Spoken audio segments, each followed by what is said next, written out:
10 horas, 1 minuto, muito bom dia pra você, começando o Manhã Bandeirantes. Hoje é dia 12, né, Eduardo Castro? Dia 12 de janeiro de 2021 e não é um dia qualquer. Não, depois de muitas críticas, de muitas idas e vindas, o governo federal confirmou. Temos já a data do início da vacinação. Quer anotar na agenda aí? Anota na agenda pra você não se perder. Dia D, hora H. Agora tá tudo sob controle. Agora eu tô mais tranquilo. Já temos um cronograma. Tô brincando, lógico, né? Porque não dá pra ouvir o ministro Pazuello, ministro da Saúde, que foi apresentado como sendo um craque na logística. E aparentemente não temos ainda muita coisa para oferecer. Apenas obviedades. Assim que a Anvisa autorizar uma vacina ou outra, ou as duas vacinas, a Coronavac e a vacina da Fiocruz, de Oxford, assim que uma delas ou as duas, esperamos que as duas, né, até mais, venham mais vacinas. Todas elas são muito bem-vindas e essenciais. E assim que a Anvisa autorizar, confirmar o registro emergencial, na sequência, muito rapidamente, foi o que disse o ministro Eduardo Pazuello, nós teremos já a vacinação iniciada, se bem que tem ainda aquela fragilidade dos insumos, né, das agulhas, das seringas também, que a princípio vão ficar a cargo de governos estaduais e prefeituras também. Até aí tudo bem, desde que o governo federal centralize a distribuição da vacina, porque essa é uma etapa essencial. Nós já temos vacinas prontas, tanto aqui no Butantan, mais no Butantan do que na Fiocruz, até pela estrutura do Butantan, né, que é muito, muito maior, fisicamente é muito maior. Então nós já temos vacinas prontas para serem aplicadas assim que houver o ok. Mas esse ok, e é lógico, né? Não dá para imaginar que a gente comece a vacinar num pedaço do país e no outro pedaço não. Então, por hipótese, que eu espero que nem cheguemos perto dela, mas o estado de São Paulo, que está mais preparado pela estrutura que tem, pela grana que tem, pelo investimento que pessoalmente o governador João Dória fez, e a gente sabe por que ele está investindo nisso, em parte porque sabe que é uma medida de bom senso que o mundo inteiro está fazendo. Mas, numa outra parte, a gente sabe que há outros interesses. Até aí, nada de muito escandaloso, porque a vida política é feita assim mesmo, né? Você faz opções. Se você acerta mais, você se credencia para continuar no cargo ou para galgar outros postos maiores. Isso não é ruim. Não é ruim porque isso estimula o político a investir em medidas que são mais importantes, mais essenciais, sociais, que atinjam mais pessoas, enfim, que façam com que o país avance. Nada de errado. Só que nesse caminho todo tem que ser dito que tanto o governo federal quanto o governo estadual aqui de São Paulo, os dois erraram. A gente comentou ontem aqui que o governador João Dória, numa entrevista que ele concedeu, inclusive à Rádio Bandeirantes de Porto Alegre, ele acabou de uma forma infeliz desdenhando, né, da quantidade de vacinas que a Fiocruz sozinha tem condição de disponibilizar. Lógico que o Butantan tem muito mais estrutura, mas 2 milhões de vacinas, acho que era esse o número, 2 milhões de vacinas não é amostra grátis, como disse o governador. Está longe de ser amostra grátis. É pouco para um país desse tamanho? Óbvio que é pouco. É insuficiente? Lógico que é insuficiente. Mas 2 milhões são 2 milhões. São 2 milhões de seres humanos que ficarão, imagina-se, sem o risco da doença, ou pelo menos da doença grave, né, Datena? Então não dá para desdenhar 2 milhões, 1 milhão, 5 milhões. Venham todas as vacinas, né, Datena? Bom dia. Olha, bom dia, Agostinho, amigos da Rádio Bandeirantes. O que já cansou foi essa briga política inadequada, né? E o Dória, eu repito, ele deixou de ter a moral necessária para falar sobre vacina quando ele decretou aqui bandeira vermelha e foi para Miami viajar. É aquela história de você fica em casa, mas que eu vou dar uma banda por aí, pelo mundo afora, do país onde, infelizmente, há maior número de contaminados no mundo, que é os Estados Unidos. Então, não tem muita moral para ficar falando de remédio, de vacina. Eu acho que ele devia parar de manipular declarações médicas, ouvir mais cientistas, mas ouvir de verdade, não da boca para fora, politicamente. Ouvir mais médicos e cientistas e ficar na dele. Né? O Bolsonaro também parece que agora deu uma recolhida e não me interessa saber o que o Dória pensa sobre isso. Me interessa saber o que pensa a classe científica. Não dá para continuar a situação que nós estamos vivendo em Manaus e a situação que nós estamos vivendo no Brasil, a situação que nós estamos vivendo na Alemanha. Provavelmente um lockdown vai ser, na verdade, decretado na Alemanha. Está previsto um lockdown em Portugal, está previsto um lockdown. Se já não entrou em lockdown, deve entrar em lockdown. Lockdown mesmo, fechamento mesmo, porque ontem eu já disse que amanheci preocupado com as notícias que eu via da França, porque não só os políticos, mas os cientistas também estão perdendo a mão de como lidar com essas variações.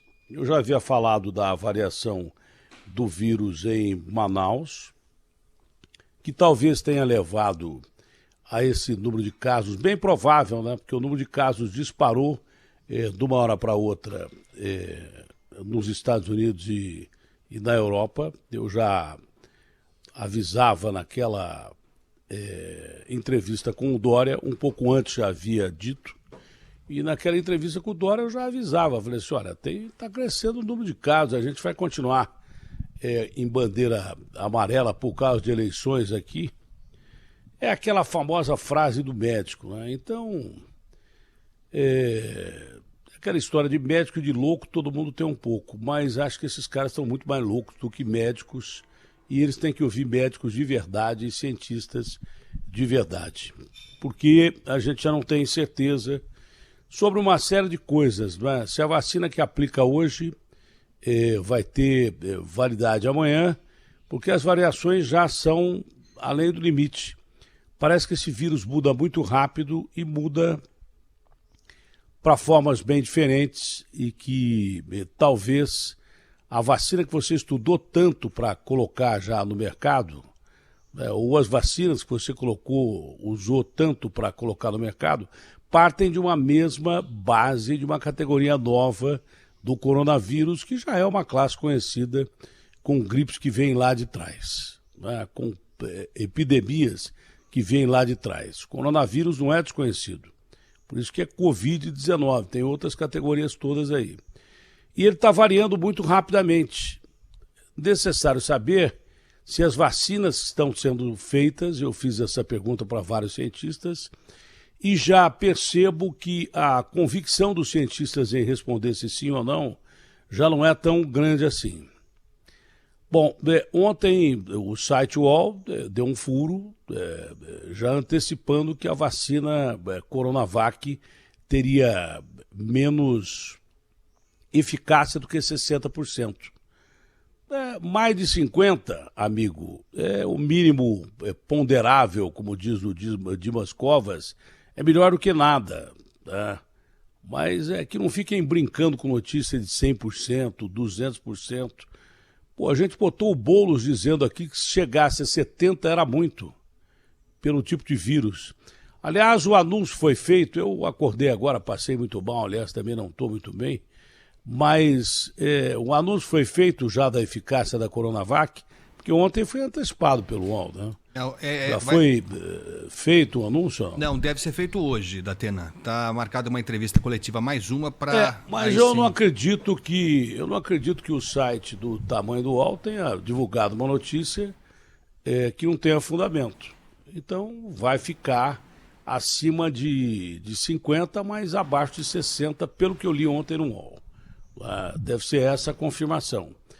Aí você fica falando, fazendo aí alarde de que a vacina tem, olha, 78%, 80%, olha, que ela pode chegar a 100% em alguns casos. Vazou vídeo aí do pessoal comemorando e tal, e de repente fala para o povo que a vacina tem menos de 60%. As expectativas que eram super lá em cima, deixam o cara quase que desacreditando de quem está anunciando a vacina, que é a única esperança que nós temos. É a única esperança, mas também já não sei até quando ela pode ser considerada esperança, porque eu repito, o vírus está mudando muito rápido.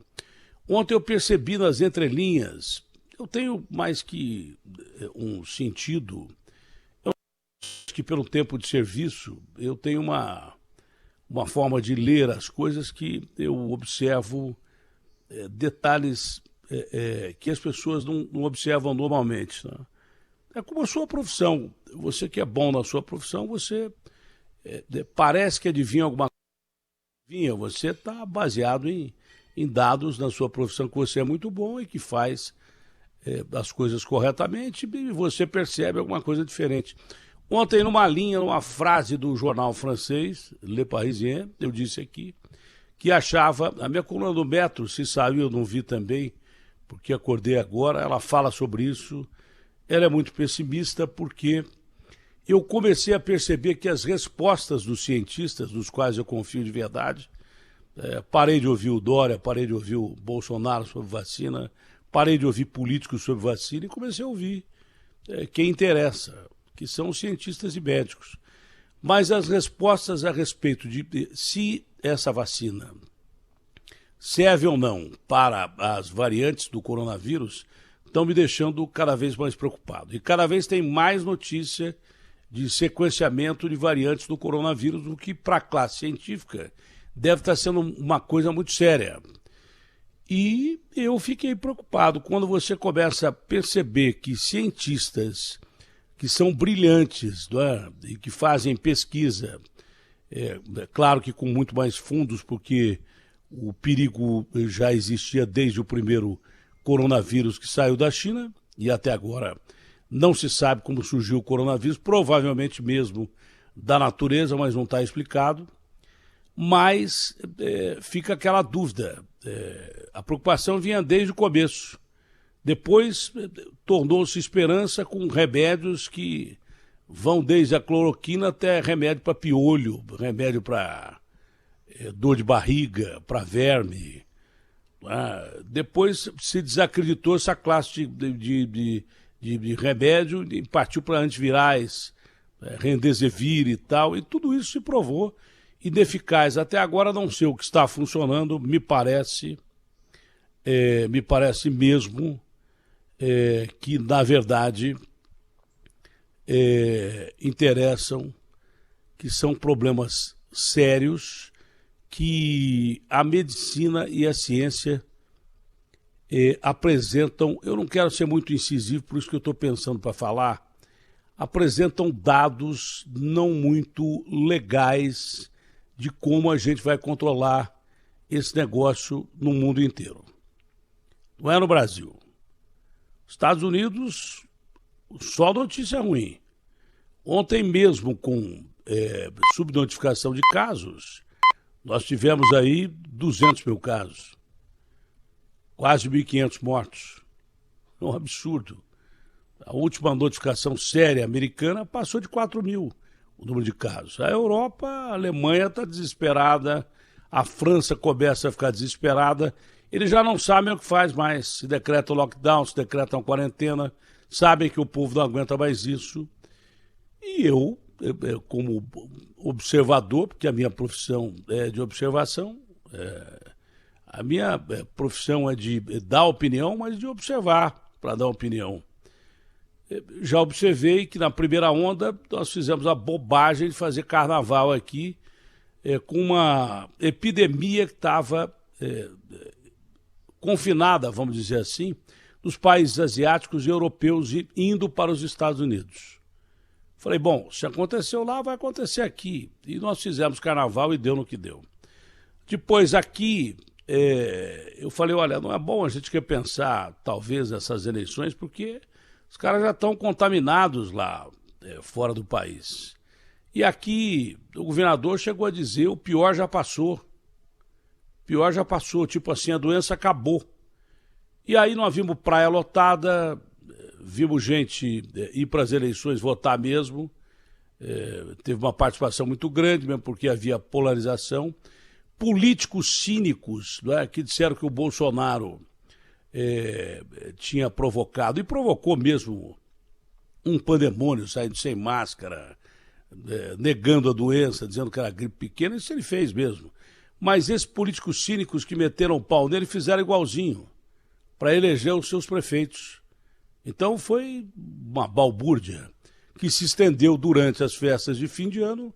Não adiantou a gente falar aqui, não adiantou os cientistas falarem aqui que não poderia ter aglomeração, praias lotadas, até que os prefeitos aí do litoral tentaram amenizar a situação, quando não viram resultado nenhum, a não ser problemas à vista, porque ia ter pau, com polícia já intervindo lá na Riviera de São Lourenço, uma tropa de choque ali, não sei se da Guarda Municipal, atirando bomba de gás lacrimogênio e tal. Quando viram que o negócio podia ficar feio, abriram tudo.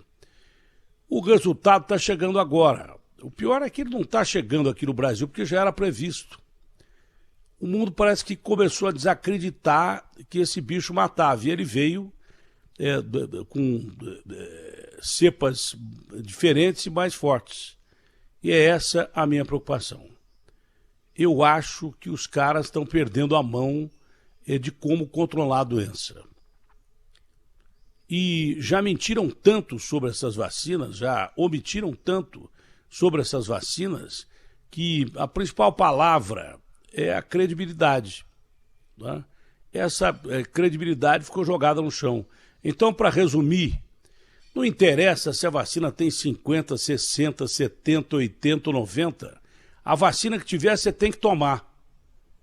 Porque mesmo com a vacina que tem aí, a gente já não sabe mais, eu não sei mais, se ela vai nos proteger contra as cepas diferentes dos vírus. Mas ela vai te dar uma proteção que é melhor do que nada. Faz uma conta simples, 0 é melhor que 50, 60? Evidente que não, né? 50, 60 é melhor do que 0. Agora ficam com expectativa de 100 e vem com 60, o povão desacredita. Mas se eu fosse você, conselho meu, tomava a vacina. E eu sou um cara que eu sou hiper do grupo de risco. Eu corro risco em tomar a vacina, também corro, porque eu sou do grupo de risco, mas vou tomar qualquer vacina que tiver que me apresente um resultado acima de 50%, que é o mínimo ponderável, como disse lá o Dimas Covas. Não deixa de tomar a vacina. Não fique esperando e não acreditando, porque quando tiver uma vacina, seja ela qual for, de Oxford ou a Coronavac, aprovada pela Anvisa, tome a vacina. Tome a vacina. Entendeu? Agora, estranho meu telefone que, eu não sei, de novo, tô achando que hackearam meu telefone. Tá uma festa esse tema de hackear telefone, que é um negócio assim, fora do comum. Né? Você passa uma mensagem, recebe outra e tal. Evidente que eu não tô nem aqui. É bom mesmo que hackeie meu telefone. O problema é dado pessoal, é conta, é senha, mas não sei não. Hoje em dia você confia cada vez menos também nesses aparelhos aí, nesses aplicativos, porque como se desenvolveu muito rapidamente a internet por causa da pandemia, com home office e tudo mais, né? Teleconferências e pela internet, também aumentou o número de hackers que invade o seu sistema, toma tudo que você tem de dados e daí por diante, é terrível, né? Com dinheiro, com informação de parentes, com informação que o cara pode usar para pagar conta, e, enfim, podem arrebentar com a sua vida por causa dessa janela aberta que é muito importante que nós temos para o mundo. A internet é fantástica, é por isso que eu acho que deveria, como a Polícia de São Paulo fez, criar divisões especiais para estudar crimes pela internet. Fora isso, a preocupação enorme que nós temos, grande mesmo. Garrafa, se vier aqui falar alguma coisa, fala no meu ouvido aqui, não passa pelo telefone, porque pelo jeito não está funcionando essa bagaça. Acho que eu vou até desligar, porque eu não sei se desligado é melhor. Mas deve ter acontecido com isso que eu estou falando aqui, com algumas pessoas que devem estar ouvindo a Rádio Bandeirantes e que podem até falar isso, né? Que tem a sua privacidade invadida com dados pessoais, que são usados em transações financeiras e tal. Enfim, o que é seu, tem que ser privado. É por isso que eu defendo leis mais rígidas contra quem comete crime pela internet. Muita gente que está me ouvindo deve ter passado por esse problema também. Agora, outra coisa que me preocupa é a Ford parando de trabalhar no Brasil, permanecendo, acho que a plataforma de São Paulo de desenvolvimento, mas fechando as fábricas no Brasil, mais desemprego. E outras notícias mais de que o desemprego que está na conta do mundo vai aumentar ainda mais no Brasil, com grandes conglomerados que estão em dificuldade. Num país emergente ficariam em mais dificuldade ainda. Você perde o poder de compra de quem comprava muito, né? O brasileiro tem um hábito que o americano, por exemplo, não tem. O americano compra um carro, isso é o americano médio, e fica a vida toda com o carro. O brasileiro troca de carro, mesmo fazendo financiamento, numa velocidade assim incrível. Nem que o cara tem que fazer 46 parcelas, dar o dele de entrada e tal. Então, para a indústria automobilística, o Brasil sempre foi muito rentável, pela filosofia e cultura que tem o brasileiro de trocar de carro toda hora. Mesmo que ele se endivide, ele troca de carro. Se de repente montadora, e a Ford é importantíssima, começa a fechar as portas aqui, imagine a quantidade de desemprego que você vai ter no país. Mas eu não sei, realmente eu não sei onde é que nós vamos parar. Não estou otimista, desde ontem eu estou falando isso. Eu espero que essa situação se reverta. Não é pro bem do Brasil só, não. Nós pensamos no mundo globalizado. Claro que a gente pensa primeiro no nosso jardim, no nosso povo, claro, isso é uma coisa óbvia. É natural, né? Já dizia o Fernando Pessoa, o rio que passa lá em Lisboa não é o rio que passa na minha aldeia. O Tejo é lindo, mas o meu rio é mais importante que o Tejo, mais bonito, mais importante, porque o povo brasileiro, claro que nos interessa mais do que o resto do mundo, num primeiro pensamento egoísta, mas humano e pragmático. Então, claro que eu estou preocupadíssimo com o Brasil, mas estou preocupado com o mundo porque o mundo é globalizado, é um organismo vivo. O que acontece lá vem para cá e vice-versa, e veio mesmo. Começou na China, eu repito, um dia a China vai ter que dizer para a história como é que esse bicho surgiu e como é que ele explicou, como é que ele saiu de lá e replicou no mundo inteiro. A Organização Mundial de Saúde, que vive batendo no peito, deve explicar como é que deixou a China vazar esse vírus e não tem informação, já que ela existe só para isso, não tem informação antecipada no vírus, como teve da gripe aviária, que foi a SARS, da H1N1, do MERS, que é a gripe do camelo. Todas as epidemias foram epidemias porque foram controladas. O que ameaçou virar pandemia H1N1 e daí por diante foi rapidamente controlado, né? A gripe aviária, lembra que mataram frango e aves pra caramba na China? Foi rapidamente controlado. Por que essa pandemia não foi? Porque a China falhou em informar ao mundo que estava diante de um inimigo complicadíssimo, não sei por que motivos, um dia vai ter que explicar, provavelmente políticos, mas vai ter que explicar, né? O surgimento do vírus, de onde ele vem mesmo, se foi um erro de laboratório, não acredito que tenha sido proposital, mas pode ter sido um erro de laboratório. E a OMS, que é uma organização que cuida especificamente disso, como é que demorou tanto em descobrir que havia essa epidemia nos países asiáticos e começaram a se espalhar, principalmente com porta de entrada na Itália, França, Espanha, depois Estados Unidos, e depois o mundo inteiro diante de um inimigo que a gente meio que está sem saber o que fazer com ele.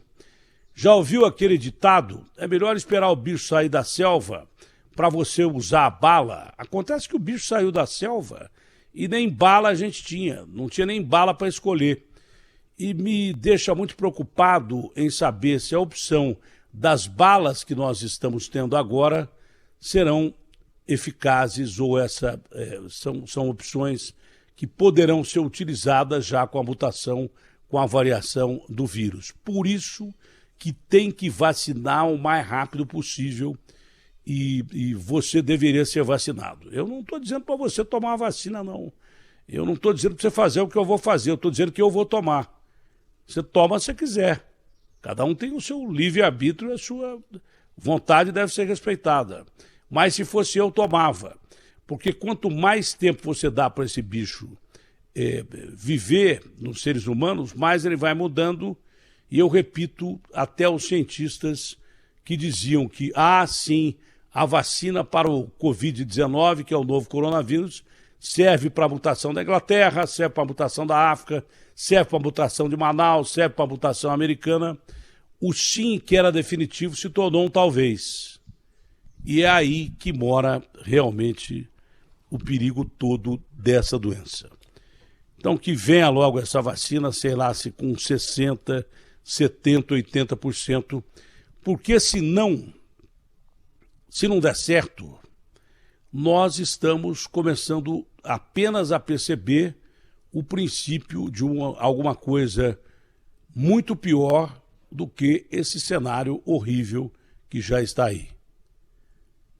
Esse vírus já provocou uma distensão civil inaceitável nos Estados Unidos. Ninguém nunca imaginou que fosse acontecer, com todas as dificuldades que os americanos enfrentaram sob a égide do Trump, que foi o pior presidente da história americana. Ninguém esperou que os Estados Unidos fossem se dividir com as instituições fortes que têm, a ponto de invadirem a casa sagrada do povo, o Capitólio. Ninguém imaginou isso. A culpa disso é muito do vírus. As grandes economias mundiais estão de joelhos e não sabendo o que fazer, nem sanitariamente, nem combatendo a doença e nem economicamente, porque países que outrora viviam as vidas mais felizes do mundo estão sentindo o que a gente já vem sentindo há muito tempo, que é uma palavra chamada pobreza e beirando a fome, com desempregos galopantes, e esses países não estão acostumados com isso. Pobre, quando está acostumado a viver na pobreza, ele vai se virando. O problema é que no Brasil a gente já vinha de uma pobreza terrível, do pior ano econômico que foi o ano passado, e além disso agora temos a pandemia com um problema global, sanitário, com muita gente morrendo e uma crise econômica terrível. Quer dizer, o vírus mata da doença e mata de fome. Então é bom esses políticos pararem com brincadeirinha, gozações, deixarem a ciência trabalhar, e é bom a gente ter uma única certeza. Tem vacina? Toma. Toma vacina. Tem mais de 50% de proteção? Toma. 50% é melhor que zero. Seja de Oxford, seja da Coronavac, seja Pfizer, BioNTech. Mas essa o cara pode ter alergia ou coisa parecida. Não me interessa, isso não me interessa.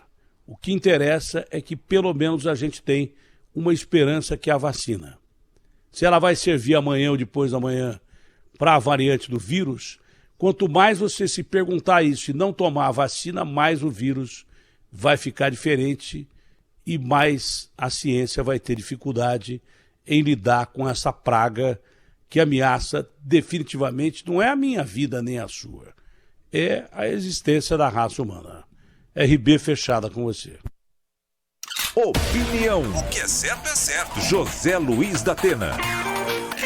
Na Bandeirantes. Paulo Gutzeia falando. Não é isso. Não, mas é tudo isso que você falou mesmo. O clima tá péssimo. A entrevista ontem, a gente comentava aqui, né, Datena, a entrevista do ministro da Saúde, Eduardo Pazuello, foi mais um monte de quase nada, né? Dizendo que a vacina vai ser aplicada no dia D, na hora H. Né? Não é possível. Não é possível que o ministro da Saúde use essa frase para supostamente alentar as pessoas, né? Deixar as pessoas um pouco mais esperançosas, né? Realmente não é muito para a gente se animar. E só para a gente concluir, porque eu sei que a gente já tem entrevistado na ponta da linha, você falou uma coisa que me chamou muita atenção. Quando a gente nota insegurança, incerteza, pouca convicção dos nossos cientistas, e não por culpa deles, aí é pra gente ficar mesmo bastante ressabiado. E eu lembrei aqui, estava falando, eu lembrei daquela entrevista do final do ano passado ainda, do Dr. Dimas Covas, que eu respeito, é uma pessoa que tem história, enfim, é um cientista, é um especialista no assunto. Quando ele refugou naquela entrevista e disse que não podia dizer a eficácia da Coronavac, ali deu para perceber claramente, você notou, todo mundo percebeu, que alguma coisa estava errada, né? Alguma coisa estava errada. E é isso, cria essa incerteza que se a eficácia fosse mais de 60, o Dória não estaria em Miami para anunciar aqui. Se fosse 90, ele estava aqui para anunciar. É isso. Não teria ido para Miami. Não é? É exatamente isso. E é o que você falou, 50 tá valendo, né? Os cientistas aprovam. Então não dá pra gente criar essa dúvida. 50 é o mínimo ponderável, como disse o Dimas Covas, que não quis mentir, porque ele é cientista. Talvez tenham dito para ele não falar nada, mas ele se permitiu, falando pouco, falando alguma coisa, não falando nada. Porque omitir é pior do que mentir. Que, aliás, é o que tem feito esses governos todos aí, principalmente aqui em São Paulo, quando anunciaram no meio das eleições, no meio da pandemia, de domingo para segunda, morte de 8 pessoas, não foi, Garrafa, por causa de coronavírus? Foi 8, na outra semana 13 pessoas, e demorou para entrar dentro do que tá aí. Eu até normal. Disse, isso aí, 8 pessoas, se morreram 8 pessoas de coronavírus, eu mudo o meu nome para o nome que você quiser. Porque 8 pessoas morrem de infarto, acho que a cada segundo no Brasil é um minuto. Então pior do que você não informar, é informar mal, é mentir.